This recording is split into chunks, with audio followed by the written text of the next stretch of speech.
Hey there everyone, it's Ryan with Frontline Animal Removal. And in the last week or so, we've been getting lots of calls for birdies. The birds are building the nests. The birds are on the nest.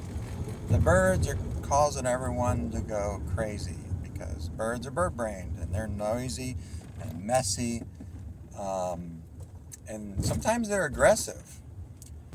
And there's two types of birds that we get calls about. Birds that are protected and birds that are not protected. Now, the bird species that are not protected are the majority of our calls.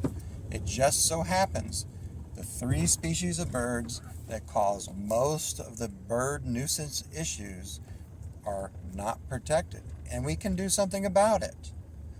But when you call us up about your bird-brained issues, we have to ask certain questions.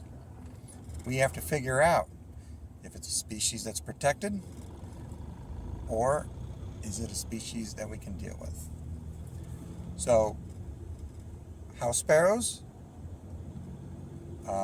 starlings, and pigeons are not protected. We pretty much can do whatever we want to get rid of those birds. We do not have to protect the nest. We don't have to protect the eggs or the babies. We can get those guys out rather quickly. We don't need any special permits for those three species of birds. Now the government basically recognizes the starlings, house sparrows, and pigeons as invasive species and a real pain in the butt. And so they're happy when we get rid of them because they displace native populations. However, when we're dealing with native birds, they are protected. They are protected by a federal act. It's a law passed over 100 years ago that pretty much protects all native North American birds.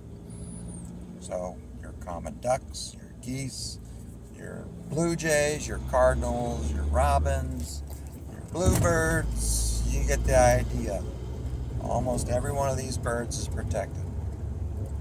So when you have the robin building the nest on your downspout or on your security light, there's not too much we can do about it once those eggs are in that nest. It's because they're protected. Once little house wrens built that nest in the wreath you forgot to take down for Christmas, we can't do anything about it if there's eggs in there. If you have a barn and it's full of barn swallows, well, we can't do anything about it once those eggs and babies are in those nests. But there's a theme here. It's eggs or babies in the nest. If you can get the nest taken down before those babies are there or the eggs are there, that is something that can be done. But once those eggs and babies are there, they're pretty much protected. You have to wait until they leave. So,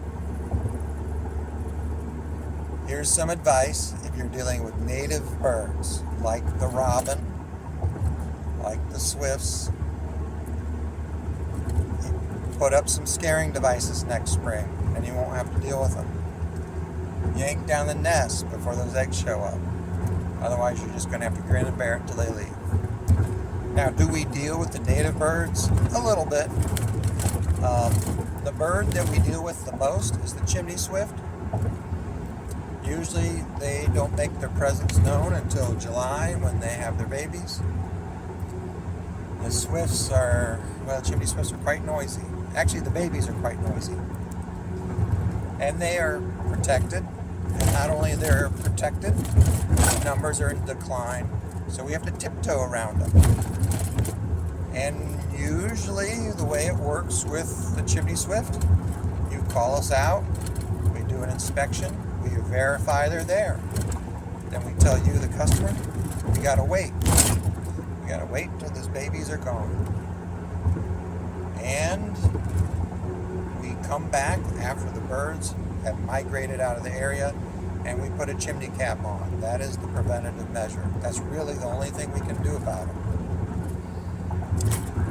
So if you have bird brain questions and you want to know some facts and figures, give me a call. I'm more than happy to answer your questions and give you some advice on what we can and can't do. And if you're lucky enough to have sparrows, house sparrows, starlings, and pigeons, we can take care of that one right away. But if you have a native species, we're just going to have to wait it out a little bit. Thank you.